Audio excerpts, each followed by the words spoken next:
नमस्कार दोस्तों, हमारे चैनल अतुल्य जीवन में एक बार फिर से आप सभी का स्वागत है। यूं तो हर बार हमारी यही कोशिश होती है कि हम एक से बढ़कर एक ज्ञानवर्धक वीडियो लेकर के नियमित रूप से आप सबकी सेवा में उपस्थित होते रहें, क्योंकि हमारा मानना है कि ज्ञान वो दिव्य आंख है जो विषम परिस्थितियों में भी हमारा मार्गदर्शन करता है तथा हमारे सभी संशयों का नाश कर हमें सदैव आगे बढ़ने के लिए प्रेरित करता है। इसलिए आप सभी से निवेदन है कि इस वीडियो को अंत तक अवश्य देखें ताकि आप सबको इसका वास्तविक आशय समझ आ सके। और अब यदि आप हमारे चैनल पर नए हैं या फिर यदि आपने हमारा चैनल अभी तक सब्सक्राइब नहीं किया है तो प्लीज इसे अभी सब्सक्राइब कर लें, साथ ही बेल आइकन प्रेस करना ना भूलें ताकि आपको हमारे आने वाले सभी नए वीडियोस के नोटिफिकेशंस मिलते रहें। और अब आप सबका और ज्यादा समय न लेते हुए आइए इस वीडियो को शुरू करते हैं। जी हाँ दोस्तों, कितनी खूबसूरती से किसी ने कहा है, कोशिश करने वालों की कभी हार नहीं होती। जी हाँ दोस्तों, बिल्कुल सही सुना आप सबने। कोशिश करने वालों की वास्तव में कभी हार नहीं होती, क्योंकि कोशिश अपने आप में एक ऐसा शब्द है जो पूरी तरह से हमें रिजुवेनेट कर देता है, हमें फिर से उत्साहित कर देता है, हमें जोश भर देता है। और शायद यही कारण रहा होगा कि इस कोशिश शब्द से प्रेरित होकर सोहनलाल द्विवेदी जी ने इस कविता की रचना की होगी। उन्होंने स्पष्ट लिखा है अपनी इस कविता में, असफलता एक चुनौती है स्वीकार करो, असफलता एक चुनौती है स्वीकार करो, क्या कमी रह गई देखो और सुधार करो, जब तक न सफल हो नींद चैन को त्यागो तुम, संघर्ष का मैदान छोड़कर मत भागो तुम, कुछ किए बिना ही जय जयकार नहीं होती, कोशिश करने वालों की कभी हार नहीं होती, कभी हार नहीं होती। जय दोस्तों, बिल्कुल सही सुना आपने। यह कोशिश अपने आप में वह शब्द है जिसकी जितनी ज्यादा व्याख्या की जाए उतना कम है।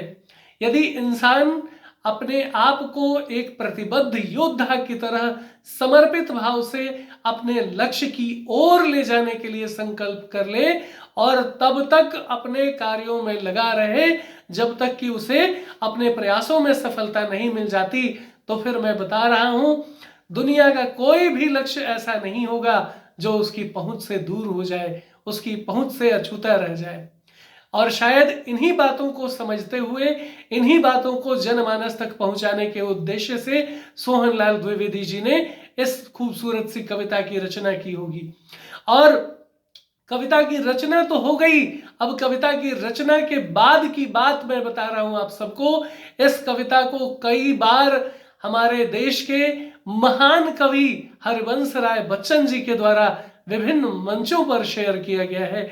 और इस कविता के पाठ करने का सबसे बड़ा उद्देश्य हमारे युवा वर्गों में प्राण फूंकना था, हमारे युवा वर्गों में जोश और उत्साह का संचार करना था, ताकि हमारे युवा वर्ग अपने प्रयासों में मिलने वाली असफलता, अपने प्रयासों में मिलने वाली असमय विफलता के कारण हतोत्साहित होकर जो प्रयास करना छोड़ देते हैं, वे सभी नौजवान, वे सभी नवयुवतियां एक बार फिर से अपने आप को अपने लक्ष्य की ओर आगे ले जाने के लिए प्रतिबद्ध बनाएं अपने आप को, तथा संकल्प लें कि हमें अपने लक्ष्य तक चलना है और हर हाल में चलना है। जब तक हमें हमारा लक्ष्य प्राप्त नहीं हो जाता, हम अपने कार्य को नहीं रोक सकते, हम अपने प्रयासों को नहीं रोक सकते, बल्कि हम एक प्रतिबद्ध योद्धा की तरह समर्पित भाव से तब तक प्रयास करते रहेंगे,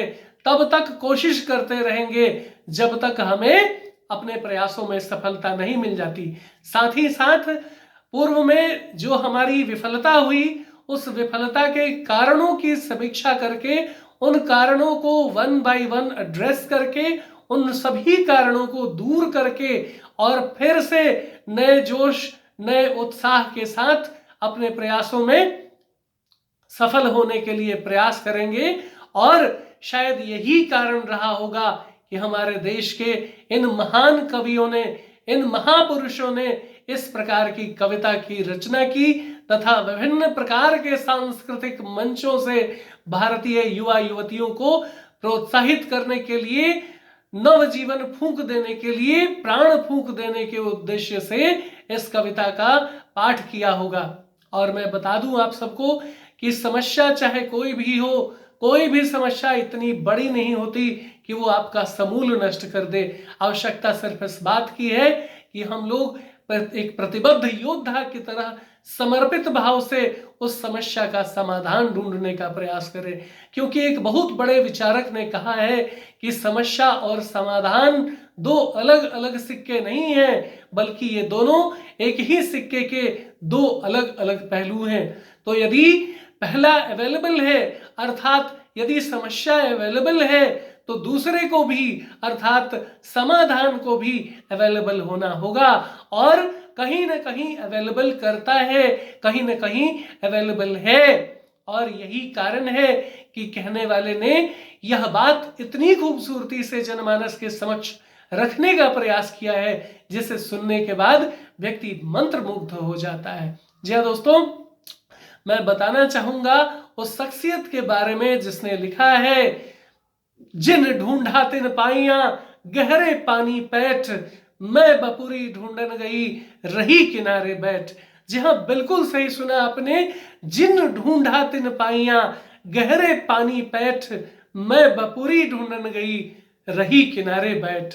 कहने का अभिप्राय यह है कि जो कोई भी व्यक्ति यदि अपनी समस्या के बारे में नहीं सोच करके अपने समस्या के समाधान के बारे में सोचना शुरू करता है, उसे देर सबेर उसकी समस्या का समाधान अवश्य मिलता है। समय लगता है, रातों रात सफलता किसी को नहीं मिली है, और जब किसी को नहीं मिली है तो आपको भी नहीं मिलने जा रही।